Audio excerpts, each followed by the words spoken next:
preparing to live stream, and I have to pull up the thing on my phone. My outline. Everything's kind of crazy. Done. All right, pause it. All right, I hear them coming in now. The baby. I'm live right now, so. I'll take the baby. There's my kids in the background. Coffee. Guys, I'm live right now, so. Copy. Okay, I'm going to send it. Okay. Yes. Hey, guys, if you're joining us. Okay. All right, and then let me get back over here, and so I can look at the live chat while I'm doing it. Okay. Oh, it's like logged onto mine, onto my husband's. That's weird. Okay. And then I'm going to pull the outline up on my phone.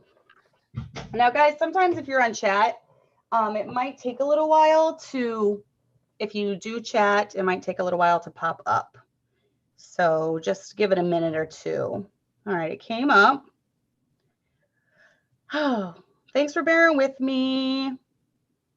Okay. How are you all? I totally forgot it was a holiday. Okay, I got my outline. There we go. We're ready to go. Oh, there's Sarah. Hi, Sarah. Okay, they're joining us on chat, so they're here. All right, so as you see, I have my guest, Mrs. Chinelo, and I'm not even gonna, you can say your whole name. Chinelo Ofwebu. Ofwebu. Okay. Yeah. Yes. All of her children have African names, which are very beautiful. I think they're beautiful, but they're hard for us Americans to learn. I almost have them learned, but go ahead and introduce your children and your husband. Go ahead, say something about your husband and your children if you want. Okay, so my name is Chinelo, and I'm the wife of Pastor Obina Ofwebu of Love Assembly Baptist Church in Montgomeryville, Pennsylvania. We have 5 children from 10 to 1. Mm-hmm. Adana is the first, she's a girl. Jidobi is second, boy, he's 9. Chisum is the third, she's 5. And Kelechi is a boy, he's 3. And Akuna, a boy, he's 1. Well, 1.5, so. Very, very cute family. I so enjoyed our visit there. And I really, really enjoyed your children. They cracked me up. Okay, so one thing I noticed right when we walked in your house was it just seemed like such a happy home. And obviously, you're going to have bad days. You're going to have kids crying. You know, I know your 3-year-old was really tired and was crying off and on. Not a big deal. But one thing I noticed is that you guys were just laughing all the time, like big laughs, like big laughs. And your kids were always like, oh, laughs, which I thought was so cute. And I could tell they were spunky and they were laughing. And I just love that when I see that in a home. So I know you guys are doing something right. So keep it up. But yeah, and we loved visiting. Thank you. It's that means a lot coming from you. I will not take much of the credit. I think my husband is the funny one. And so he just kind of makes all of us laugh. And it just, I guess we're used to laughing now. So I'm the more, uptight parent. That kind of true though, I think it's that way in most homes. I know in my house, Dad is the fun one. I'm like, okay, let's get down to business. Not that way, don't do that. Yeah. Clean, let's do this, schedule. So I think that's just true across the board. But yeah, your husband has like a big, deep, booming laugh, which I like. I'm just very, very happy. And my husband has noticed, I don't know, maybe it's a cultural thing. You can tell me if I'm wrong, but he's met a lot of people that are African directly from Africa. And he noticed, especially with the women, he's noticed they're very happy. Mm-hmm. So, I don't know. Is that a cultural thing you think, or? I don't think so. I just think it's a family thing. There's some African women that are not very happy. It depends on your family and how you're raised. Oh, that's funny. All right. So we are going to get into this topic of transitioning from a working mom to stay-at-home mom. And I know we're going to kind of like put your testimony in throughout. So why don't you go ahead and tell us a little bit of your background and as far as like your testimony when you got saved. I know you stopped. It wasn't like being a stay-at-home mom wasn't really like a Christian decision for you, correct? It was more. Well, it kind of was and wasn't, because I mean it's a long story because our testimony is quite unique. So, but I guess let me kind of backtrack. So I'm originally from Nigeria, and I was born and raised, well, I was born into an Anglican home, and then eventually we became Pentecostal. So from about like 6 or 7, I think, was when we started going to Pentecostal churches. And that was back in Nigeria. I mean, it was typical of a Nigerian Christian family to be either Pentecostal or Catholic. Those are kind of the 2 Christian denominations in Nigeria. I mean, there are others, but very rare. So that's how I was raised, Pentecostal. And my husband too was raised that way. And so growing up, I was used to all the whole charismatic, type, the Holy Spirit speaking to me kind of thing. And, but I guess when we got married, we were kind of thrown into the position, really. Like, okay, so we got married, and he wasn't really a pastor when we got married. He was like a deacon or a minister, and he didn't really want to be a pastor. His dad was a pastor, and his dad was kind of like pushing him to teach more. The thing about him, my husband, he loves teaching. He loves to teach, and especially from the Bible. And that's one thing that's kind of lacking in the Pentecostal world. They don't really preach from the Bible. They just preach how they feel and how to make you feel good, and say it, believe it, claim it, kind of thing. But he was different, and many of the pastors in the group, like the denomination we came from, they knew he was different because he liked to preach from the Bible. Yes, albeit we used false Bibles or whatever, but he wasn't just, oh, I'm feeling the Holy Spirit kind of preacher. He was more of, I want to teach you from the Bible. And so when his dad passed away, his mom became the pastor. And according to her, she was holding the spot for him or whatever, like many people think it's like a family thing to be the pastor of a church, and then he goes to the son and all of that. So she was holding the spot for him until eventually he actually told her, like, he didn't like how she was leading the church. I mean, the women shouldn't be pastors.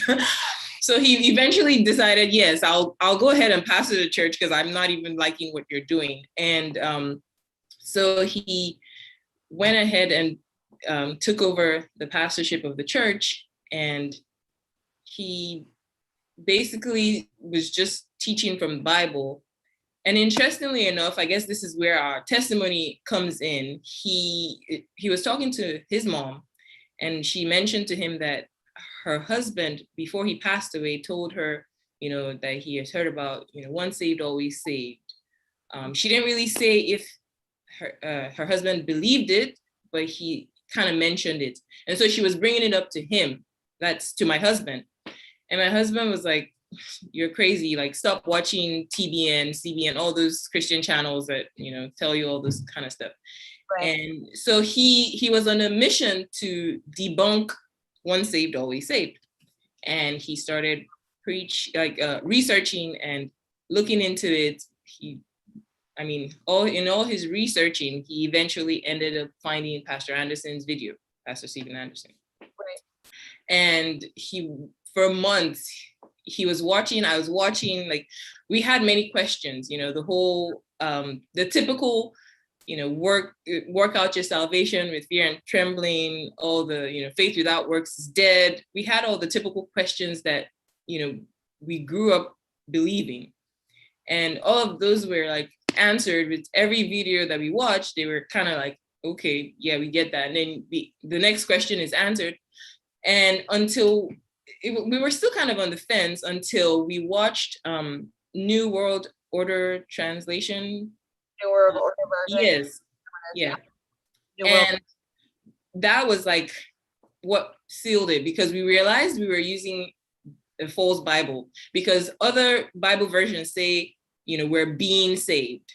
It was only the King James Bible that said we're saved, so we thought being saved was like a process, you work your way to heaven kind of thing. And so when we realized we were reading the false Bibles, it just kind of clicked, like, aha, okay, that makes sense.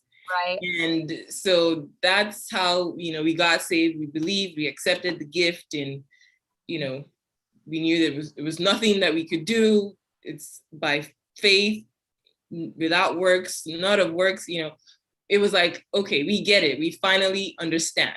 And so that's how we got saved as pastors, So yeah, my husband was a pastor when we got saved. So it's an interesting journey, I would say. So right. And he started preaching the truth, and you lost almost all your church. So yes, only like 5 people stayed. Yeah. The ground up, but he's doing a good work, and he's sticking with it, and he's plodding on, and it's a great work there. So winning IFB, KJV church. So good church in Pennsylvania, if you're ever wanting to look. Love Assembly Baptist Church, correct? Yes. So let's talk about the transition from, working mom to stay-at-home mom, because you were a nurse, correct? Yes. Mm-hmm. I remember that. Yep. So we were kind of talking over your testimony with the last time I was there, and we decided to do this because I was like, hey, let's talk about this subject, because there's a lot of moms that watch my channel. Their desire is to be a stay-at-home mom. But they have a lot of questions, like, how do I even go about that when we're living off both of our incomes? Is it going to be hard, the financial transition, just even the mental transition, and me giving up something I love to work at home. So kind of wanted to talk about that with someone that's been through that journey. So when you look back to, how many children did you have when you were a nurse? So I had two, my first 2, I was a nurse working, and then I got pregnant with a 3rd, and I had a miscarriage. And that was when my husband and I decided that I should stop working. Okay. So the decision to stop working was kind of fueled by, that, experience. Right. And it was, I guess, it was a painful experience, and we figured it was probably like stress, because I was not just a nurse working out of the home. I also had a blog and a business, a sewing business. And so I felt so guilty, like I had done this, like I stressed myself out, my body out, and, that's what happened. And so my husband and I discussed about it, and we decided that I should stop working and just, stay home with the kids, and he'll take care of the family and everything. So that was how that happened. Okay. So it was really hard for you to balance everything, correct? As far as like the working and then the kids and the pregnant. Yes, it was, I guess it was interesting because, going back to my childhood, because I went to a boarding school as a child, and I've always been kind of like financially independent in a sense. Like even when my parents would give me like money to go to school, I would never like call and ask for more. I would literally try to use as much as I could without asking for extra, like, So when I started working, it was like, okay, I don't have to ask anybody for money. I got it, So when I got married and I started working, it was kind of like we decided, okay, he'll take care of, this, and I'll take care of that. You do whatever you want with your money. I'll do whatever I want with my money. And, as long as the bills are being paid, Right. So deciding to stop working was interesting because it was like, yes, I don't want to kill myself, but then I have to ask you for money every time. But it only made sense because I was literally killing myself, because I was trying to get the best of both worlds in the sense that I was working night shifts as a nurse, and then I would come home and be a mom during the day. Right. Because we didn't want to send our children to daycare, because first of all, the cost of it was just ridiculous. It's like, you might as well not even go to work because you're just going to spend that extra paycheck on daycare.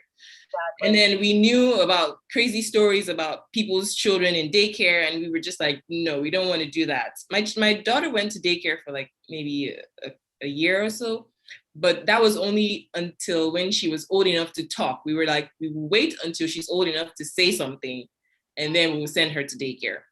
Mm-hmm. But before that, I was working night shifts, and I would come back home during the day and stay with her during the day. And then my husband would go to work. And then at night, he would come back home, and then I would go to work.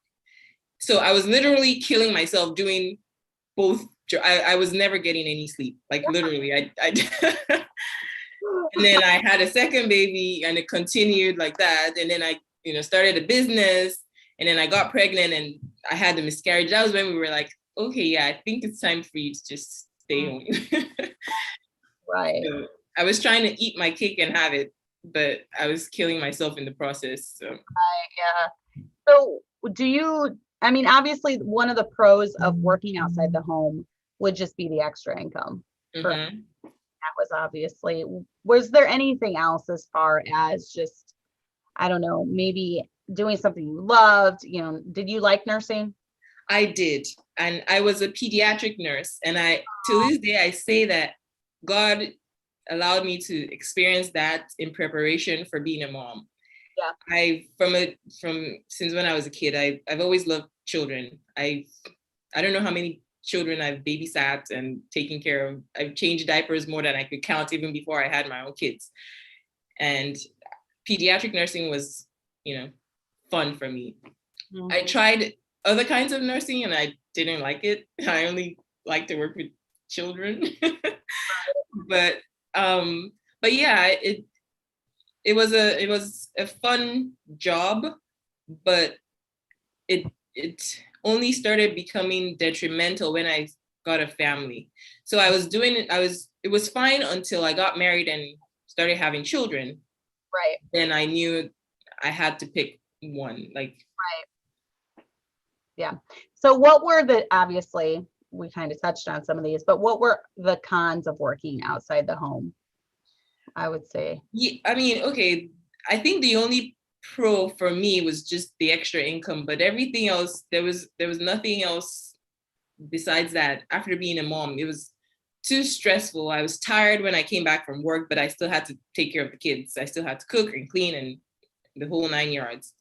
I was sleepy all the time. I was barely functioning. The house was a mess. But I just felt, I have to do it because we need to income. But everything else was just in shambles. But hey, we're getting that extra income, I guess. But it wasn't really working out. Right. It's too hard. So, let me ask you this. I really, since we've been married, I've only worked one outside job. And that was just a couple evenings a week as when my husband was home. And it was teaching piano for like maybe 10 hours a week or something. So it wasn't even really, that's all I've done. That's the extent. So I never had to like quit a full-time 40-hour job to come home, stay with the kids. So I can only imagine that these things would be harder. But like when it came to discipline and training the kids, obviously your kids weren't that old when you quit. Yes. My daughter was 6. Yeah, she was. Okay, well, she was 5. I think she was 5. So my daughter was 5 and my son was 3. So they were still pretty young when I stopped working.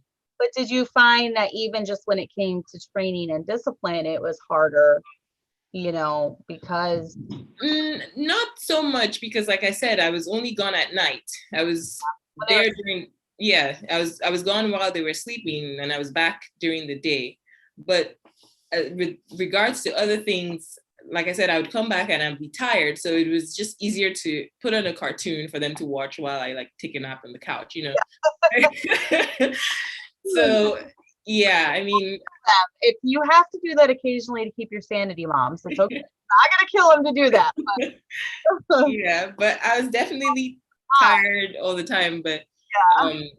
But with regards to discipline, I would still like, be able to correct them or spank them or whatever I needed to do if the need arise. But they were still pretty young, I would say. Yeah, they were pretty young.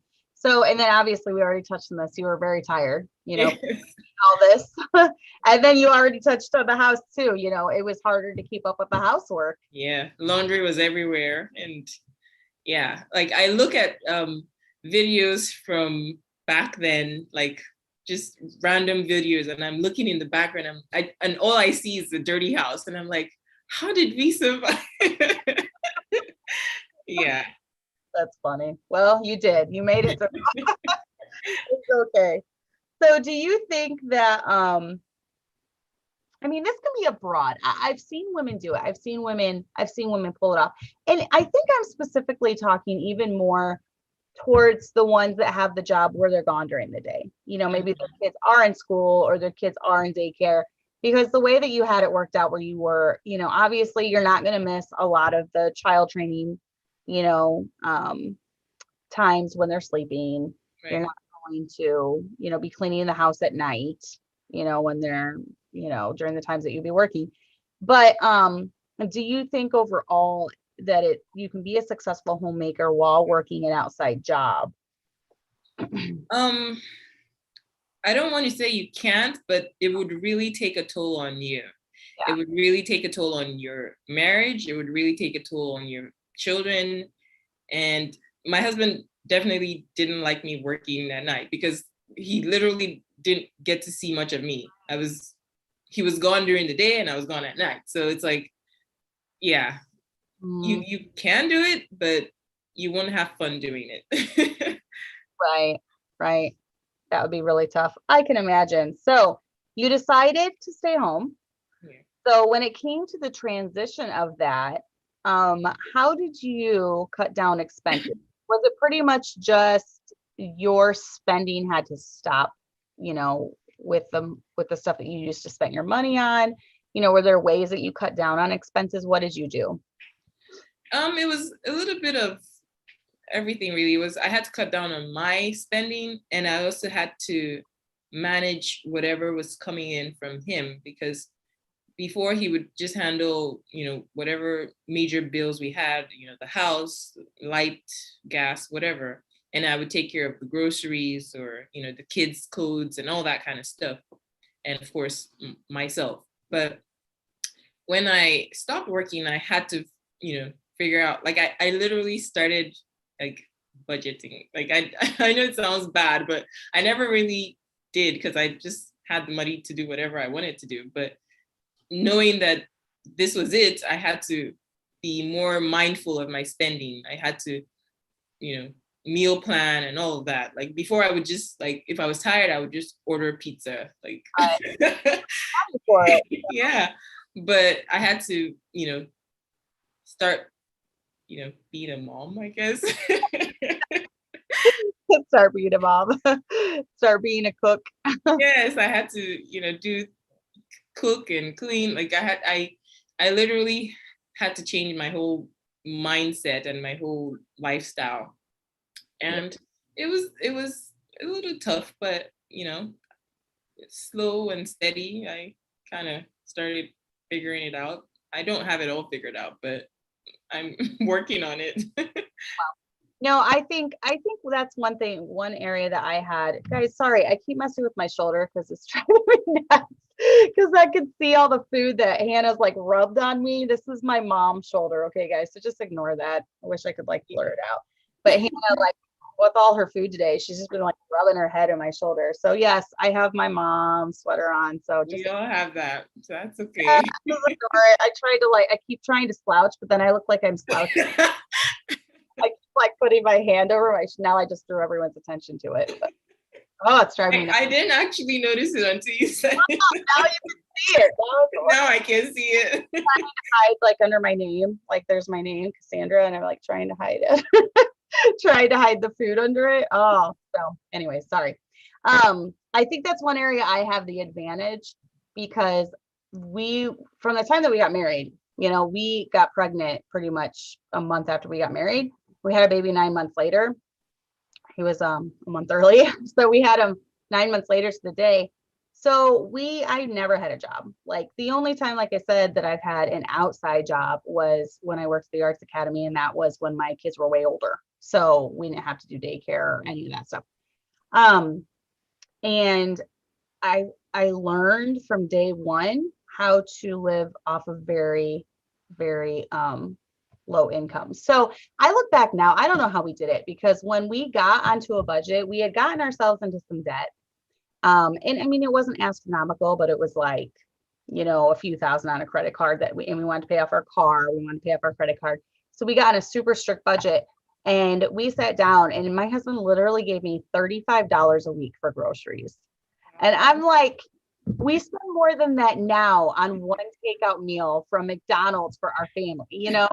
It's more that it's so expensive now to even eat out anywhere. Arby's, McDonald's, Subway. We spent $50 at Subway getting sandwiches for all of us the other day. It's insane. Yeah. And so I'm like, I think back, but it really taught me a lot. It taught me to be frugal. It taught me to count every money. I would have $35 and I would keep track, like on my calculator. I have a calculator that I take, or I would write it down in a notebook, and I'd always round up, Yeah. And I would get up there. And most of the time I got it to like $34.95. Wow. $34.97. That's crazy. Because he gave me cash. So if that sounds so horrible now, $35 a week. We did it. You made it work. And I did coupons. And so I was basically I would do CVS. And I would do coupons, and I would get basically all of my deodorants, hairspray, shampoos, all of that stuff for free through CVS because of that. Yeah. And I could spend my $35, and that would be enough for, chicken. And obviously this is 20 years ago, so cost of groceries wasn't as high as it is now. But I think that really gave me an advantage. And now I look, and we're in a spot where we have 8 children. And I spend $260 a week on groceries. So I'm like, I started out with $35, but it can be done. It can be done. It's just really hard. Yeah, you just have to make it work, because that's what it is. And it kind of reminds me of the Bible verse that says, your husband shouldn't have need for spoil, be able to manage whatever is given to you, and he wouldn't have to do extra just to keep up with your habits. So right. And that verse always reminds me too of just like a wife that has to have the best of everything. They have to have the best house, and they have to have the best furniture, and they have to have the best clothes, the designer bags, and so he's constantly just going crazy trying to work to satisfy this woman that's never satisfied. So yeah, that is definitely one lesson us women can learn. And then also back then, I mean, I'm spoiled now, because I was thinking back then, I mean, for me to get a Starbucks, which we didn't really even have a Starbucks near us, it was Gloria Jeans. We would have, if we would go to the mall, and there was a Gloria Jeans, and I would spend $4 or $5 on a drink. That was like twice a year. That was like a huge treat. So now I'm like, I go at least once a week, and I'm thinking, I am so spoiled now. It's okay. I mean, you had $35 that you worked with, so you deserve a little bit of something. I had $35 to work for a couple of years. We paid off our debt, and then my grocery budget went up a little. So I got a 50, and then we were at 100, and then 150, then 200. Now we're at 260. So yay. Yeah, things are definitely on the up and up. But yeah, so getting into the routine of being a stay-at-home mom, it probably felt like a holiday for you, right? When you Oh yes, I could sleep at night, like hello. I was so relieved. I mean, and yeah, that I don't know how else to describe it. It made me happy that my husband was, willing and able to support us without me, killing myself literally. And I was happy to be at home. And I guess the reason why we had it set up the way we had it, me working at night and staying home with the kids is because I wasn't trying to run away from my kids like many people do when they go to work. I literally wanted to be home with my kids, but I thought I had to work as well as my husband. So I wasn't, angry or sad that I had to stay home with my kids. No, I did enjoy staying home with my kids, and I was glad that my husband was able to support us. So no, that's good. I mean, I've often likened it to, back to the Garden of Eden, back to the Garden of, and when they had, the snake, and when they got kicked out, the whole story. If you don't know it, just look it up. Back to that whole story, how he Genesis 2, yeah, okay. cursed the ground, and he told the man that he was going to be cursed, and then he told the woman she was going to have pain in childbirth and all this stuff. So I feel like what you were doing to yourself, you were almost taking on the double curse. You were working all night long, and then you had the pregnancy that you had the pain in the childbirth, and then just raising the kids is a tough job in and of itself. So I often liken it to you're taking on double part of the curse, instead of just your part. Exactly. So the man needs to have his part, but then you need to only have your part. So, and that makes a lot of sense. Yeah. And it's different than, having an outlet or having something that you do to make a little side income where you're able to maybe possibly work from home while your kids are there, while you're still with them. Right. Finding some type of interest like that, that you can do while you're still surrounded with your kids. And I did have the sewing blog that I used to do. I didn't really stop that when I stopped working. Like, I didn't stop that right away. I was still, do it a little bit on the side, but we got saved a year after I stopped my nursing job. And I stopped blogging and that sewing, mostly because I started, learning modesty and all that kind of stuff. So it was me just running away from everything that I used to do when I was not saved. So I did stop, the sewing about a year after I stopped working as a nurse. So. Yeah. So, and I feel like a lot of women do that. Maybe they associate stuff that they did before they got saved as maybe it's all bad. It's all bad. Yeah. No, it's not. So you got to bring a little balance. Take things slow. Don't just like toss everything, We did. And I understand where you're coming from. We did a lot of tossing. And I think it was necessary from our background because we needed to start on a clean slate, if that makes sense. Because there were many things that were so wrong with, our beliefs and how we grew up, what we thought was right and wrong. We just wanted to scrap everything and start again. I mean, there's some things that you can't really scrap, but as best as we could, we threw away our TV. But we bought another one. So I'm just kidding. I have so many people that have done that. They're like, all right, we're getting rid of our TV. It goes in the trash. And then like a year later, they're like, what did we do? Like, well, we did buy another one, but my kids broke it. So now we don't have another one. It's their fault, but at least it wasn't because we trashed it. That's hilarious.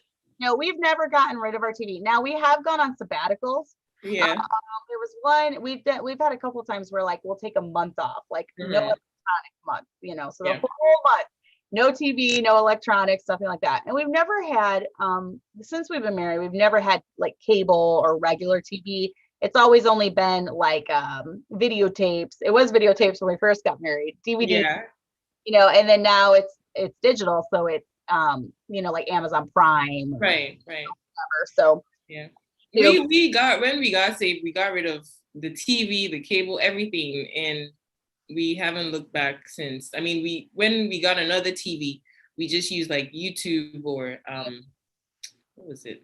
I don't remember. We just have like DVDs for the kids, like Leapfrog or Barney or whatever.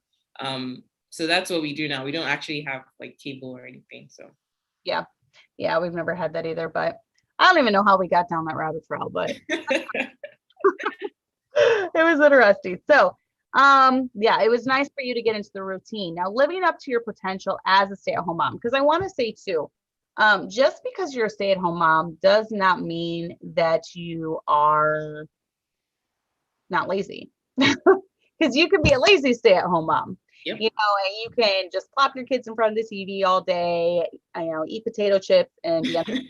Yeah. So that's not the type of mom you want to be either, because then what's the point? You're not training them, you're not getting the housework done, you're not running the household well. So what are some ways that you think that you can live up to your potential as a stay-at-home mom? For me, I take my life as a mom as a job.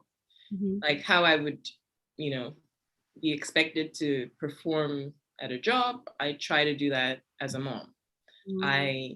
I'm constantly evaluating myself. Like at night, I'm thinking, okay, what did I do? What could I have done better? What can I do tomorrow to make it better? Right.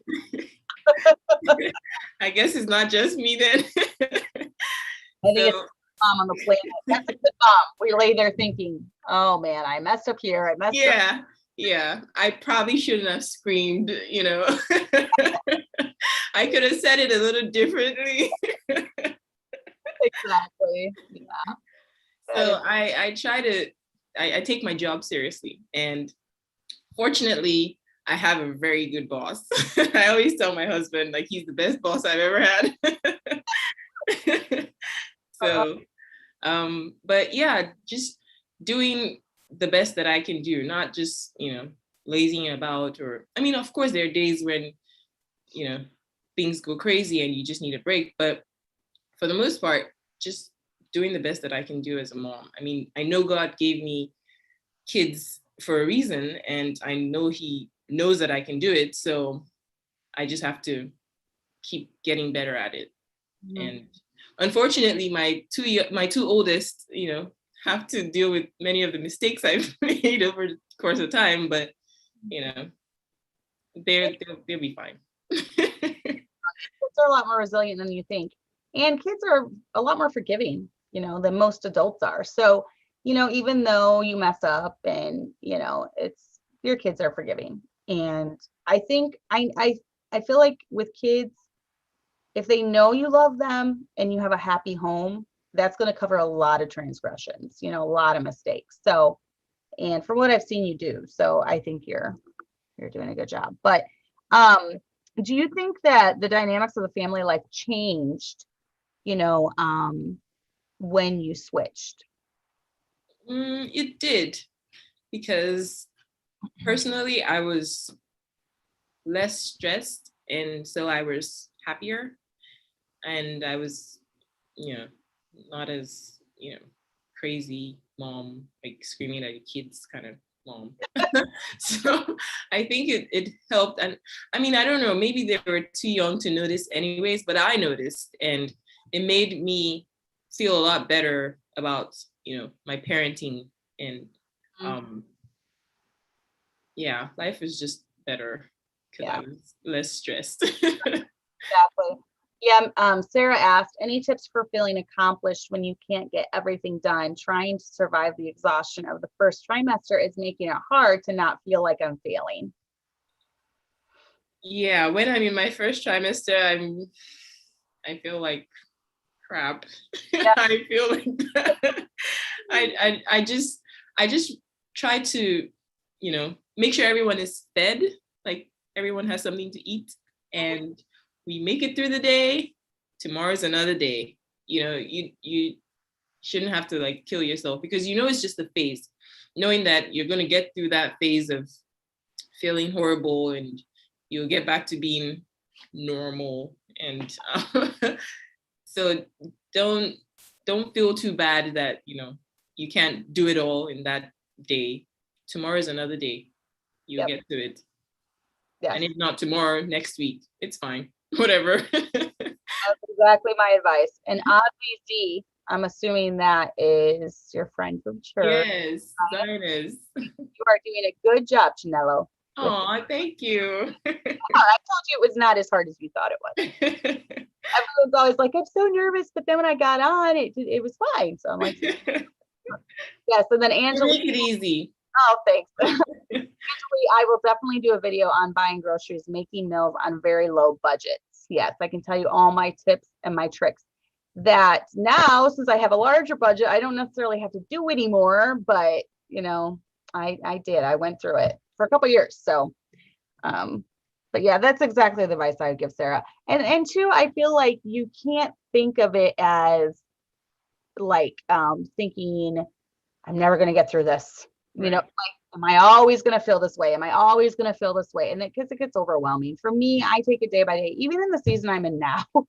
Oh, it's very exhausting. I was telling Chinelo before we started, all four of my older kids were gone. So I had Allie and down. So I had like all these little kids that were 11 and under today by myself. And we went to a picnic at a friend's house, and I was just like exhausted from like keeping track of babies and wearing the baby. And I said, I feel like I'm in my 20s again with no help, and I'm too old now because I'm in my 40s now. So I'm too old to be doing this. But it is exhausting. It is. For me, when my kids were younger and I was kind of in the trenches of like the crazy town days, it was just taking each day. I came to the realization I just have to get through today.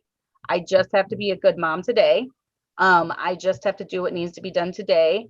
And if I had a bad day, okay, well, tomorrow it can be better. It's kind of, once I changed my mindset regarding that, it really helped as far as the mental aspect of it.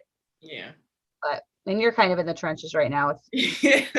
Yeah, I'm there, but you just kind of try to figure out what works for you and what works for your family. You don't try to, do what other people are doing just because, they told you that's what they're doing. If it doesn't work for your family, then it doesn't work for your family. Do what works for you. And if it means taking a break, once a week, then take a break once a week. If you can keep going and going and going for the whole month, keep going and going for the whole month. For me, with homeschooling as well, I tried different homeschooling schedules until I figured out what works for us. And the schedule that works for us now is we do 3 weeks of homeschooling, and then we take the last week of the month off. Mm-hmm. And it works for me as well as the kids. Everybody's happier, everybody's, more motivated. Everyone is like, go for the 3 weeks, because they know the last week of the month, we're going to have a rest week where we can, play video games or, watch cartoons, so, and I get to relax, not worry about teaching people, like teaching my kids. And I also get to catch up on housework, cleaning, laundry, whatever that kind of got, left over from throughout the month. So that works for us. And I didn't just wake up and start doing that. I tried different schedules. I tried 6 weeks on, 1 week off. That was not working for us because I could never keep track of when was our off week. So I've tried different schedules, and I figured out what works for us. And it works for us now, doesn't mean it will work for us later. So you just keep figuring it out. It's a lifelong lesson, I guess. It really is.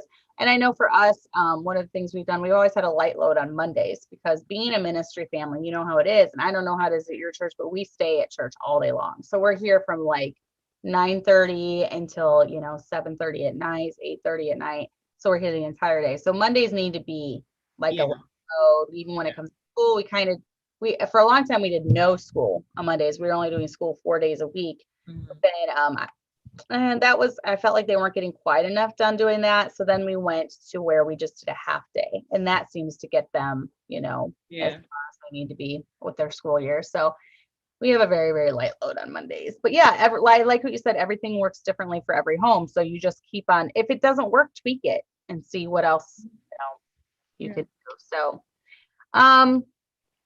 So the differences, let's go over the differences between working life and home life. I'm going to start skimming.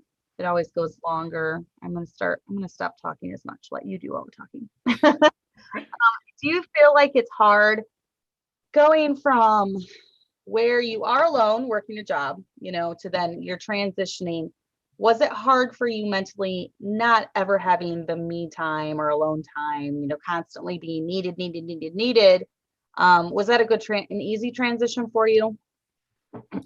I mean, not so much, because I mean, it wasn't too much of a difference. Maybe, like I said, because I worked a night shift, so I didn't really feel much of the difference because I'm at home during the day with them anyway. So they still, I still didn't get any me time. Exactly. You wouldn't have at all.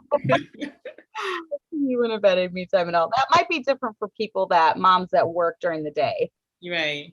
During the day, and then that's kind of your outlet. But then when you go home, so do you feel like it's easier overall being a stay-at-home mom? I know what your answer is going to be. Stay-at-home mom. Do you feel like it's I'm about to sound like a broken record.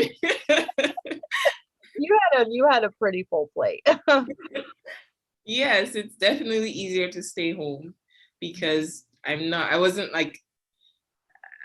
torn between my children and my job. I'm totally focused on my home and, my husband and taking care of the family and all of that. So it was definitely easier for me, like making the transition, and being a stay-at-home mom is easier for me.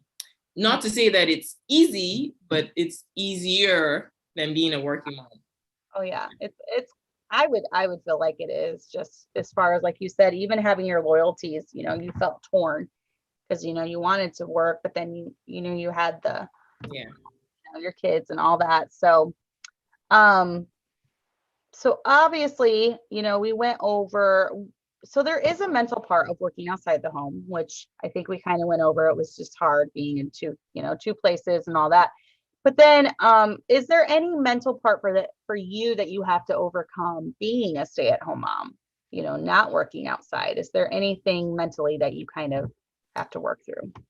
Well, yes, because when I stopped working, and my family, friends, they felt like I was wasting my life. What, you just stay home? And I'm like, no, I don't just stay home. I mean, I'm doing a lot when I stay home. It was challenging trying to, understand that this was my God-given job. Like, I'm actually doing what God called me to do. And even though the world may not see it or understand it or approve of it, I'm doing what is right. So I had to mentally, tell myself, yes, it's okay. Even if everyone thinks you're wasting your life or, not doing anything, you are doing something that matters even more than what you were doing outside the home. You're training children, raising, soul winners, you're, training people for the kingdom. So I had to keep constantly telling myself, yes, it's the right thing, even if the world tells you it's not. So, yeah. Yeah, exactly. And we kind of went over that, dealing with family and friends who think you're settling. I got the comments before I got married, when it was kind of my goal to be a stay-at-home mom from the beginning, to just start having kids right away, marry someone. Our goal was to have kids from the time we got married, and I was going to stay home. And I had the comments. I was told that I was just trying to find a sugar daddy that I was going to marry, and then he was just going to support my life or whatever. And I was told that I was too smart just to stay at home. Yeah, and I needed to do something with my life. And so it is kind of a hurdle, I think, getting over the hurtful comments. Yeah. Especially if you're a woman and you do have intelligence and you are a doctor or a nurse, or, you work in the medical field, I think it's your family kind of looks down on. Yeah, it's hard coming from family, because I guess in their mind they expect more from you or whatever. So it does hurt, but you kind of have to get over that and know that there's something more important than what they feel or think about you. So Right. Is it worth it to work? Do you think once you break down the cost, was it worth it for you financially to work? No, because we realized when we started having children, we realized quickly that the cost of daycare was ridiculous. And so we just decided to try to sneak around it and me stay home during the day and work at night. So we didn't have to do that daycare cost thing. But I mean, if someone were to work during the day and send their kids to daycare, it doesn't make sense. You're just spending that money, that extra money on daycare costs. So Exactly. like my daughter went to daycare for, I don't even think it was up to a year.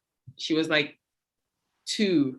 And she only went to daycare, not really because I had to work during the day. It was just because, we were thinking, okay, well, she needs to socialize with other children because she was the first child and I had a baby. And so we were thinking, she's not playing with anybody else and she has to socialize, whatever. So we would send her like once or twice a week to the daycare just so she could play with other children. And, I was home with the baby, so it's not like I couldn't stay home with her, but we just thought we should do that. And we waited that long because we wanted her to be able to say if something bad happened or whatever. But in the long run, it didn't make any sense. Yeah. And I've often told women that too, because if you sit down, especially if you are working during the day and you are putting your kids in daycare, and you break down the cost of what you're bringing home to what's going out. Yeah. Even with just being too tired to cook. So, you order takeout or, right.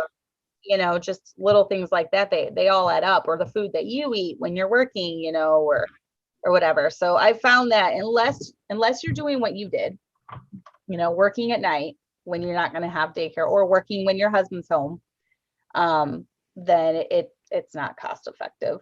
Yeah. I have definitely. So do you think you can actually do better financially staying at home when you have such a large family? I know what the answer is for me, but what do you think? Yes, you can, because you count your costs, if that makes sense. You work with what you have rather than thinking, okay, well, we have enough to do XYZ. No, you quickly realize that you need to be more mindful of where your money is going, and you're more likely to be better planned than if both parties were going to work. So Yeah, I agree completely. Totally agree. So advice for those wanting to stay home. Now, I have actually had women email me heartbroken because their husband does not want them to stay home. Their husband expects them to work. Their husband expects them to bring home money, or he says, we have to have the money, you have to work. Obviously, I'm going to say you got to follow the leading of your husband in that. And unfortunately, what he says goes. So if he wants you to work and he says you're not pulling your weight at home, you can fight that and you can say, well, I'm staying home no matter what you say. But overall, you're probably going to have a miserable marriage, and that's not following his leadership. So that is heartbreaking, when your husband expects that of you. But I don't know, what's your opinion on that, about letting your husband lead?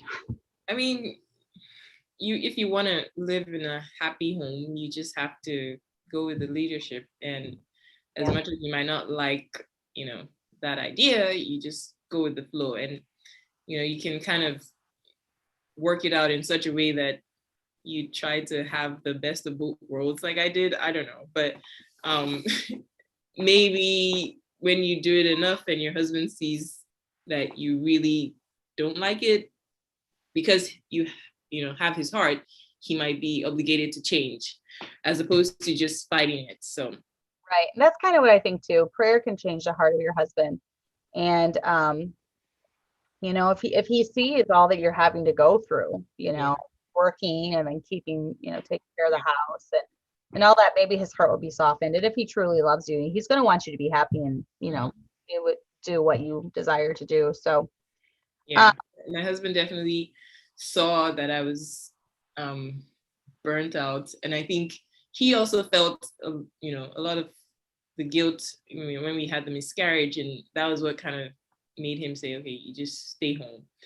And so I think if your husband sees how hard you're working and realizes it's taking a toll on you, he'll probably just say, okay, you can stay home, Right. or find an opportunity where you can work from home. Like there are many jobs that you can do from home. You don't actually have to go out of the house. But Right. Exactly. I think so too. But yeah, I would just say, count the costs, both in working or staying home, because, there's going to be costs as far as each.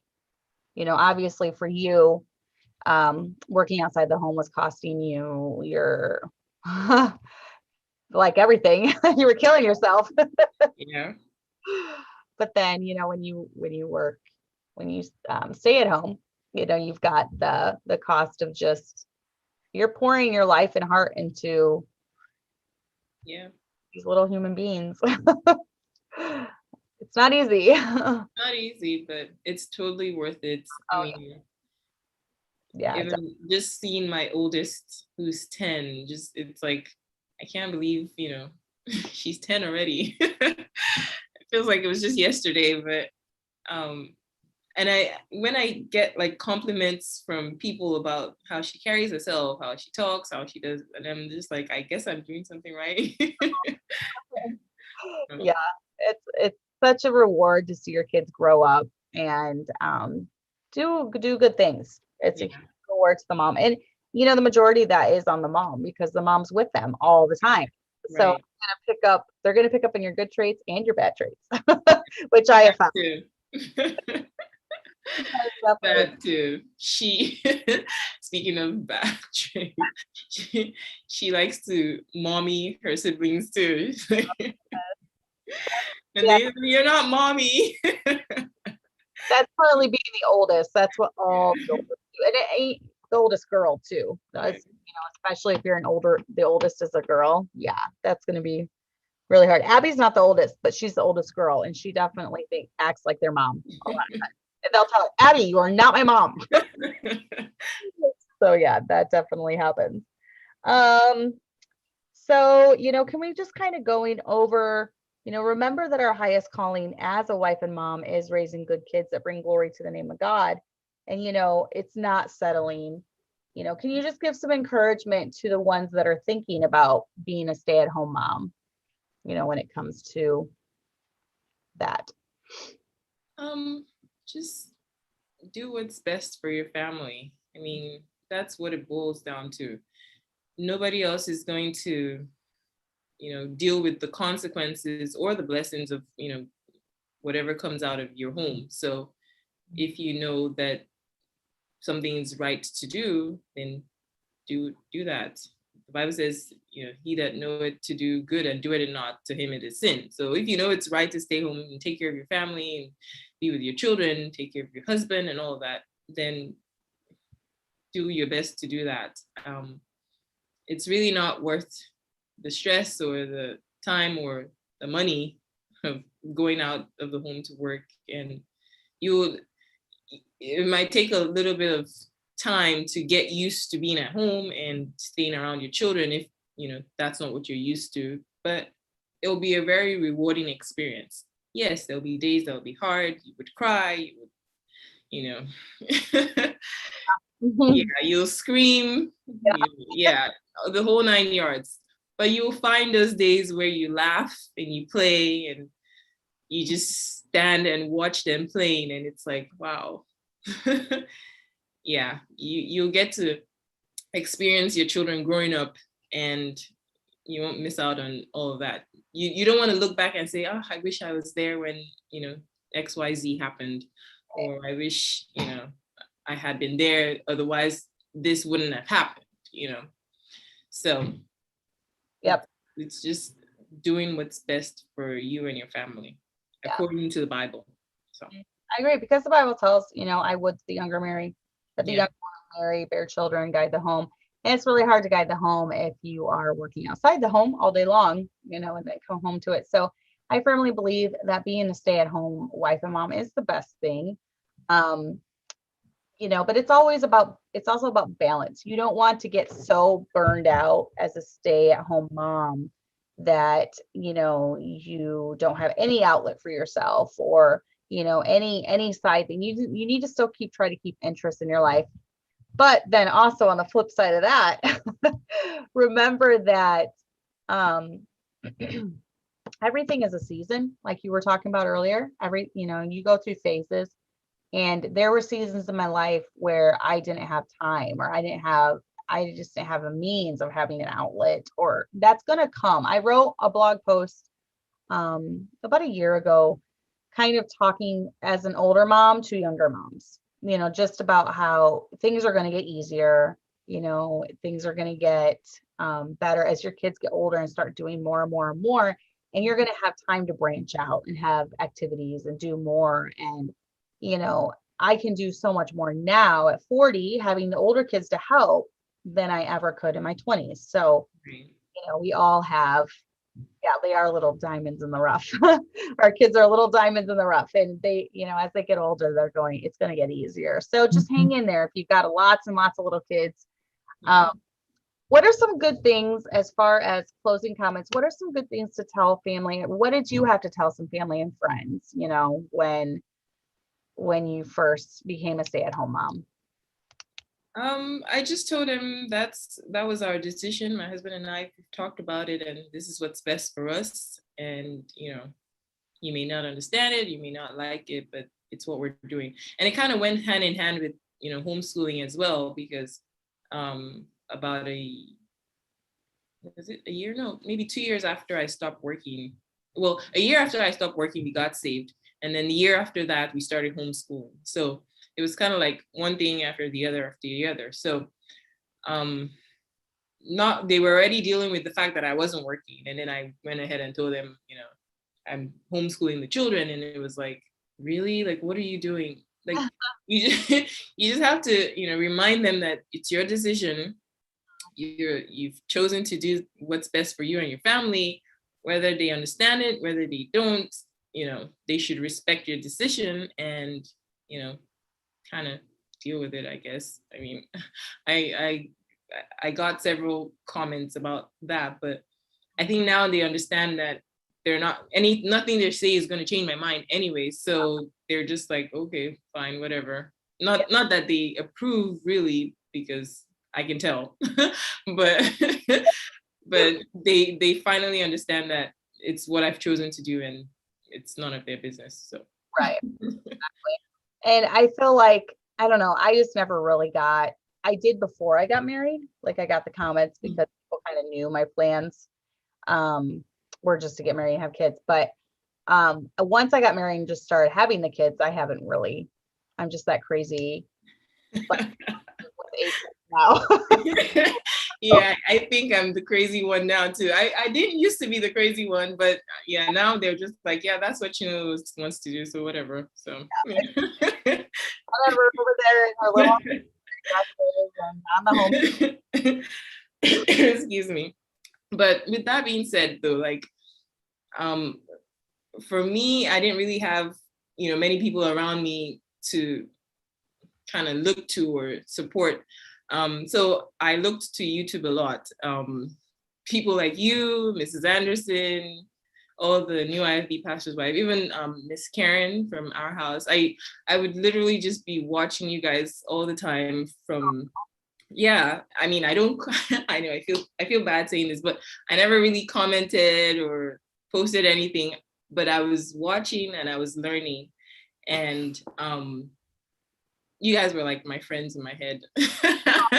There was one time I was talking to someone and I said, oh, Mrs. Anderson told me XYZ. And they're like, Mrs. Anderson told you? I'm like, well, she said it in her video. So like, like, oh, okay. Oh, that's cute. So I learned a lot from, watching you guys on YouTube. So I applaud you guys for putting your lives out there, teaching us and, encouraging those of us that don't really have people around us to, do so, or those of us that are kind of new to this lifestyle or, the Christian walk. And yeah, thank you. Thanks. That is the goal. That is all I've ever wanted to do with this channel, is to help. And I get a lot of emails like that.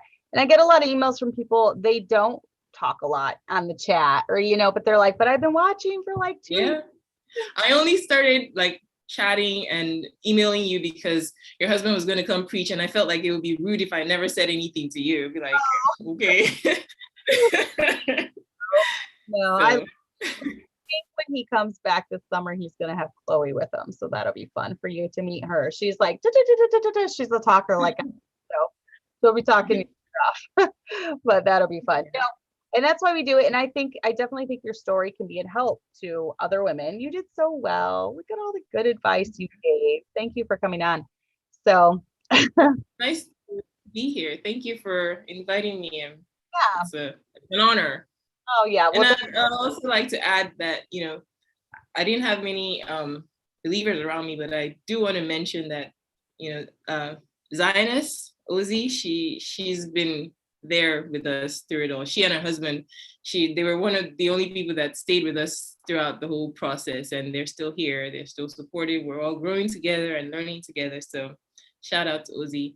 The Bible says there's a friend that sticketh closer than a brother. So that one is definitely true, because family left us. People that we didn't think would leave us left us, but they were there, and we're grateful for that. So yeah, she's a sweet. I met her. She made me a beautiful like African skirt that yeah, I'm gonna wear one of these Sundays to church. So it's really pretty. It reminds me of it's like very, very full, like it's lots of material. So yeah, it kind of reminds me of like a Civil War era skirt, but it's African print. So right. Both worlds. So it's really pretty. But yeah, I'll have to have you on definitely again. So I have a lot of women that I'd like to have on. But if you guys have any, she put the crying face. Zionist did. You're a sweetie. If you guys have any other suggestions, go ahead and she said thank you, Chinelo. And leave them in the chat below. And then of things you want to see. We're coming up on summer now, so I'm gonna have a little bit lighter load. And she said you can go to war at Walmart with the skirt. I don't have anything to go over to war now. We're all going back to normal, so I know, right? No more war. But we're coming up on summer, so if you want summer topics, I'm gonna have a little bit lighter load because I'm not gonna be doing school with the kids, so a little bit more time to do summer activities and different things like that. So it'll be fun. But yep, like, subscribe, all that good stuff. Before we go, I told my kids I would say hello to them. So hi Adana, hi Jidobi, hi Sumsum, hi Tete, hi Akuna. You guys did good. Thank you for being quiet and well done. Okay. Mommy is well pleased with you. Not here. I did not hear them one time, so that's pretty good. That's pretty good. All right, guys, we will see you guys later. Thank you very much, Chinelo, for coming on. Thank you for having me. I'm gonna get off YouTube.